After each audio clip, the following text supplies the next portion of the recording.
2025년 오늘 6월 27일입니다. 은혜로운 새벽 기도에 잠언 21장 14절에서 17절까지 말씀으로 즐거움과 배망이라는 제목으로 잠시 은혜를 나누겠습니다. 네, 오늘도 하나님께서 새날을 허락해 주셨습니다. 지난 밤을 지켜주신 하나님께 감사하고요. 오늘 하루도 호흡을 주신 하나님께 영광을 돌립니다. 오늘 하루 은혜 충만한 시간이 되길 바랍니다. 하나님이 주시는 지혜로 살아가고 하나님의 정의와 공의를 쫓으며 살 수 있는 우리가 되기를 바랍니다.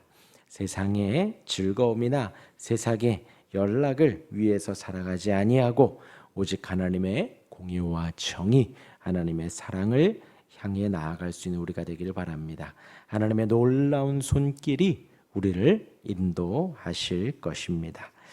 오늘 잠언 말씀도 한 절씩 보도록 하겠습니다. 14절입니다. 은밀한 선물은 노를 쉬게 하고 품 안의 뇌물은 맹렬한 분을 그치게 하느니라 합니다.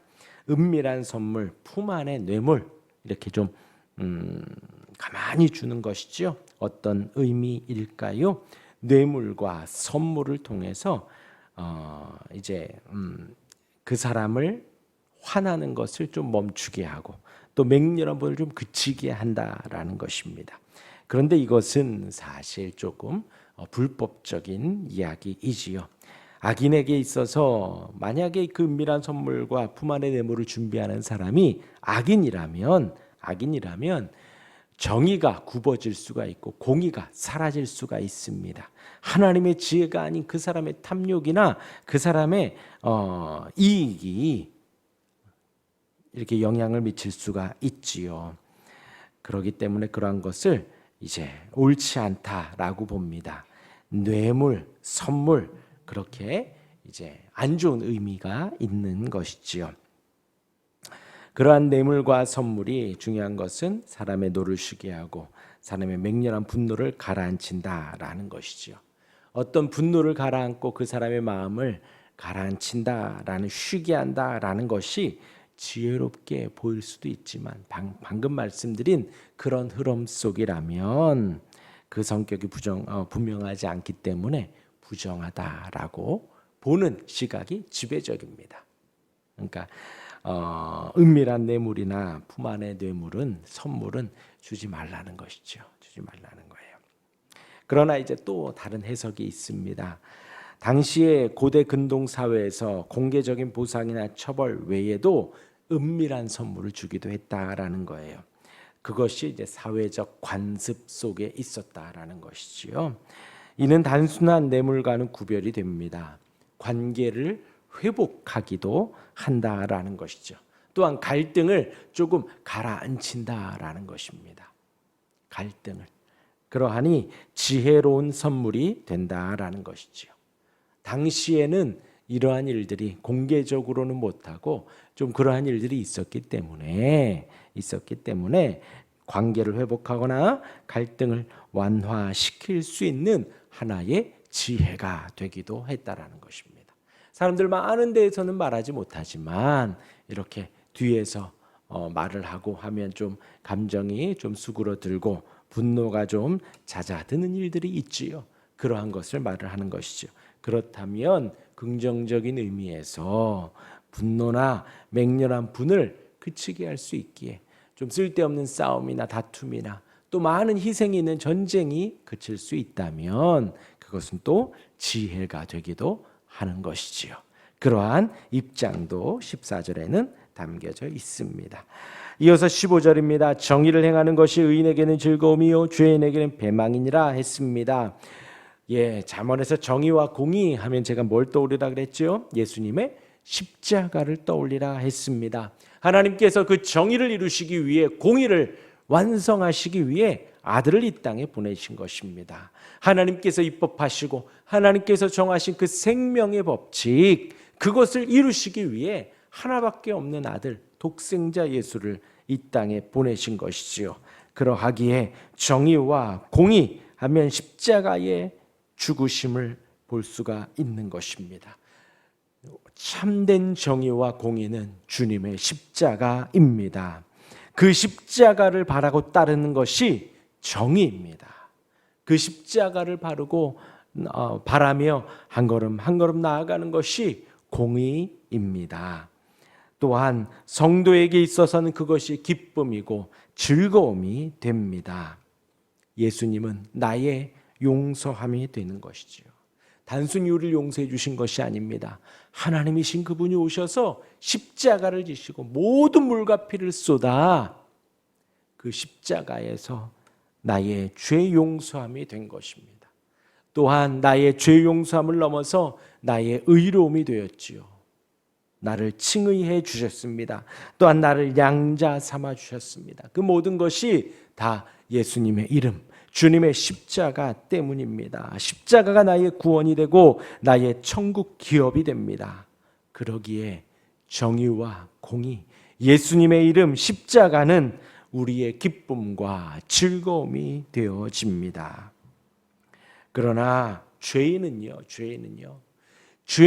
그 십자가를 따르지 않는 사람들입니다. 십자가를 바라지도 않습니다. 믿지도 않습니다. 십자가가 죄인에게는 패망이 되어집니다.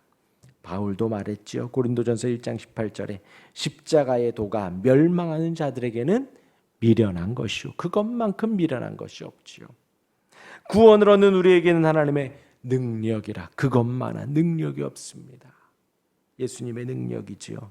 십자가가 세상이 보기에는 미련해 보입니다. 정의가 가치가 없어 보입니다. 정의와 공의 보이지도 않는 그것을 왜 쫓아가느냐? 가치가 없어 보입니다. 그러기에 악인, 죄인은 무시하고 멸시합니다. 세상은 멸시합니다. 바라보지도 않습니다. 왜 십자가를 지냐 합니다. 어서 십자가에서 내려와서 12천사 군단을 더 동원해서 거기에 있는 대제사장들과 군인들을 멸했어야 하지요. 그것이 세상의 지혜입니다. 그러나 십자가는 우리 주님이 그 십자가에 오르셔서 모든 물과 피를 쏟으며 인내하고 하나님과의 단절, 그 지옥의 고통을 맛보시며 이겨낸 그 십자가는 우리에게 구원이 됩니다. 하나님의 능력이 되어집니다. 참된 정의이고 공의가 되어집니다. 그러하기에 우리에게는, 성도에게는 십자가는 구원이 되고 십자가는 즐거움과 기쁨이 되어집니다. 이어서 16절입니다. 명철의 길을 떠난 사람은 사망의 회중에 거하리라. 명철의 길을 떠나는 것이 아니라 명철의 길을 가다가 뒤돌아서는 거예요. 또 빠이빠이 하는 거, 명철과는 떨어지는 것입니다. 명철, 지혜, 지금 잠언서 또 성경은 하나님의 길을 말하죠. 명철한 길은 하나님의 길입니다. 말씀의 길입니다. 지혜의 길은 여호와를 경외하는 길입니다. 또 15절과 연계하면 십자가의 길이 되어지겠지요. 정의와 공의의 길. 그 길을 따르고 있다가 떠난 사람을 말을 합니다. 등진 사람을 말을 합니다. 그것은요, 단순히 가다가 1, 2, 3, 4번 중에 내가 1번으로 가다가 이젠 2번으로 가겠다, 그 종착점은 똑같지 아닙니다. 세상 사람들은 그렇게 말을 해요. 교회 다니고 성당 다니고 절 다니며 어느 곳으로나 가도 그 끝은 구원이다, 똑같다라고 합니다. 단순히 길을 바꾸는 것이 아닙니다. 하나님의 지혜로부터, 그 명철로부터 고의적으로 이탈하는 것입니다. 등지는 것입니다. 십자가를 등지는 것이 지속적인 탈선입니다. 고의적인 탈선입니다. 그렇게 떠난 사람은 사망이라는 거예요. 사망. 이 회중이라고 하면 우리 교회의 안에 회중이 있지요. 우리 성도들의 회중이 있고요, 사망의 회중이 있는 거예요. 생명의 회중이 있고 지옥의 회중이 있다라는 거죠. 지금 그 사망의 회중에 거하게 된다라는 거예요.